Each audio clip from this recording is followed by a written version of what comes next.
Okay guys, welcome back to the channel. I wanted to do a quick video today to talk about some of the best cards that have come out in the new set. The new set, of course, is called the March of the Machines, and we want to take a look at some of the best cards that we got available to us in this new set. So without further ado, I'm going to be pointing out what I think are the top 10 cards from the new set, March of the Machine. Alright, so these are coming out in any order. There's no given order here. The first one I want to point out is Drana and then Vala. These two cards are based on creatures we've seen from the previous sets. It's a Vampire Angel card, black and white, as you can see. It says activate 5, this creature gets +0/+3 until the beginning of your next turn.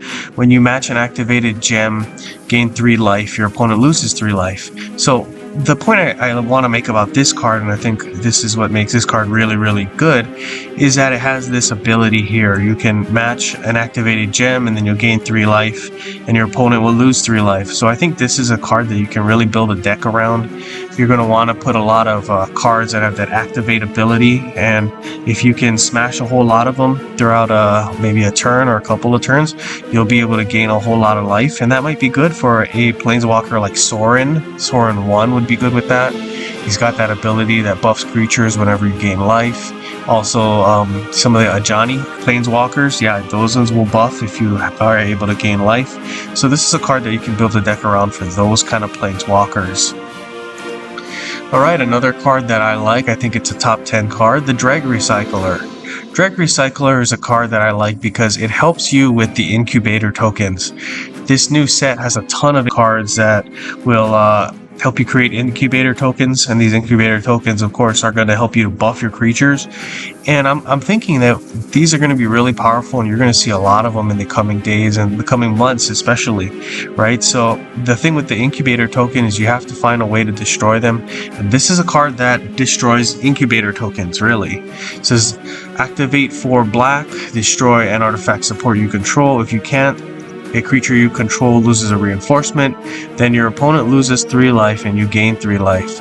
So in this case, what I would do is I would set up a whole ton of incubator tokens and use this every single turn to destroy them. And that's going to help you get a big buffs, you know, and it would be a great thing for you.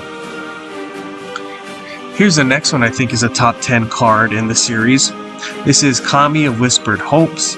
It says here, creature spirit. When a creature you control is buffed for the first time each turn, it gets +2/+2. Activate 3, convert X gems to your planeswalker colors.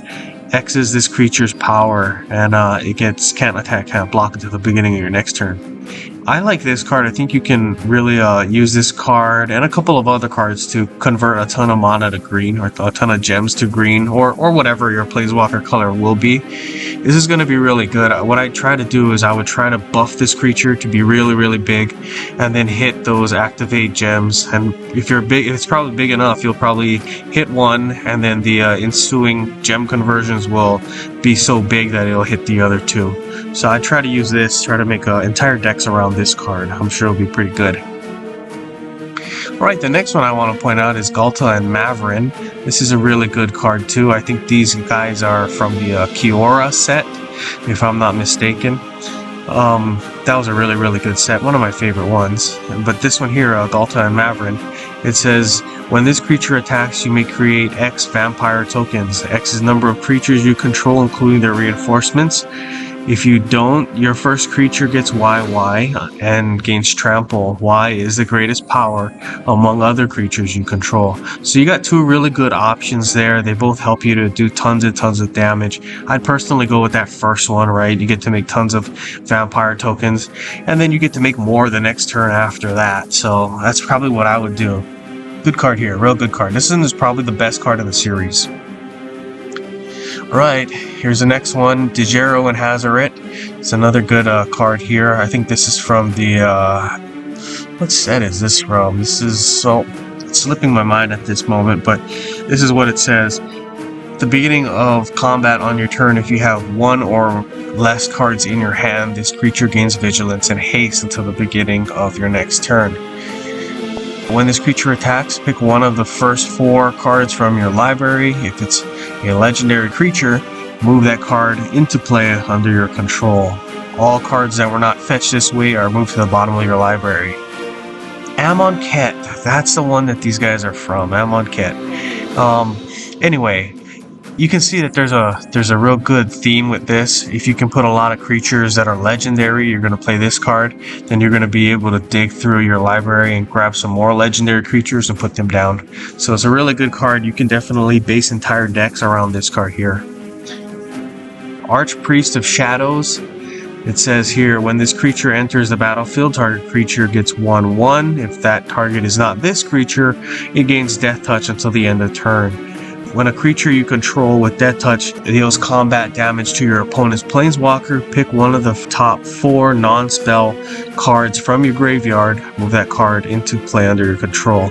This is a nice card. I definitely would build an entire deck around this card. What I'd probably do is I'd put a lot of creatures, maybe 4 total, that have Death Touch.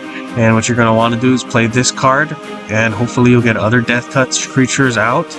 And basically every time one of them attacks, deals some combat damage, you're going to be able to pick a non-spell card from your graveyard and move it under your control.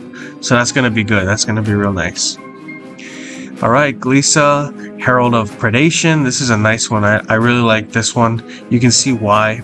It says at the beginning of your turn, if you control 3 or less cards named Incubator, create 2 Incubator tokens. Those cards gain oil 2, right? So oil counter plus 2. Otherwise, destroy all cards named Incubator under your control, right? So I like this one. There's some more that you can read over here, but I think the important part is that it destroys Incubator tokens. That's really important because, like you can read over here, these Incubator tokens are they can get pretty dangerous, right? It says they cannot be reinforced. It says when this support is destroyed during your turn, create a completed Phyrexian token. You can click on that on your screen and you can see what it says on your phone or on your tablet or whatever. Your first creature with least power gets XX, and X is the support's oil counter value. So that's going to make it a really nice ability there. It's going to help you buff. And what you're going to want to do is destroy those Incubator tokens. And this card is definitely going to help you do that. Okay, here's the next card, Glistening Dawn. I think you guys are seeing there's a theme here. I really like the Incubator tokens. These ones, of course, help you to create 4 of them. Incubator tokens help you to like buff your creatures, make them real strong. This one, it doesn't say how many oil counters you can put on it, but you can put a lot, and that's going to help you to do a whole lot of damage. It's going to be a really good card. This may be one of the top 5, top 3 cards, something like that in this entire set. You can put 4 Incubator tokens down. They're going to be really, really big based on how many shields you have on non-token supports. And once you crush those, yeah, you'll be able to get nice big buffs. Here's one of the good ones too, guys. I really like this one. This one is a top 5, maybe a top 3 also. It says when you cast a spell or a support card, create 2 Incubator tokens. Those cards get oil counter X, and X is half of that card's mana cost rounded down. And again, I kind of just want to point out these Incubator tokens are going to be really big, they're going to be really strong, and you're going to be able to create a huge flow of buffs for your creatures with this card here. So this one is definitely a top 3. Alright, and here's the last card that I pulled out from the set. I really do like this one here. It's the Elish Nord. It says when an opposing source deals damage to you or a creature you control, if your opponent has 3 or more mana in their hand, drain 3 mana from your opponent's hand. Otherwise, your opponent loses 3 life. At the beginning of your turn, if you control a creature with 2 or more reinforcements, you lose 2. Then you can exile this card here, and then you'll put down this token support.